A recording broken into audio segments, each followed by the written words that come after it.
Hello guys, welcome to my new video. আজকে তোমাদের share করলাম তোমার সব থেকে পছন্দের ওয়ার্কআউট হচ্ছে বাইসেপ।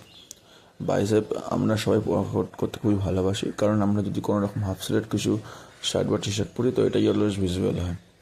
বাট বাইসেপ যেহেতু আমাদের খুবই ছোট মাসেল, তাই এটা সঠিকভাবে পারফর্ম না করলে গ্রো করে না।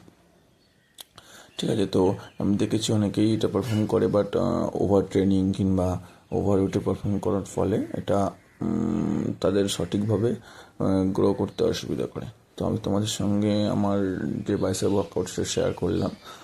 প্রথমে করেছি বারবেল কার্ল, তারপরে ডাম্বেল কার্ল, তারপরে পিচার কার্ল এবং লাস্টে করলাম কেবল কনসেন্ট্রেশন কার্ল। সব কটারই 4 সেট করে পারফর্ম করবে, দেখবে সঠিক ওয়েটে এবং সঠিক ওয়েটে যদি পারফর্ম করো, এটা তোমাদের বাইসেপ ডেভেলপমেন্টের ক্ষেত্রে খুবই সাহায্য করবে। তো এইটা ওয়ার্কআউটটা তোমরা ট্রাই করতে পারো। তো তোমাদের সঙ্গে এটাই শেয়ার করার ছিল। সবাই খুব ভালো থাকো, ওয়ার্কআউট করতে থাকো। টাটা।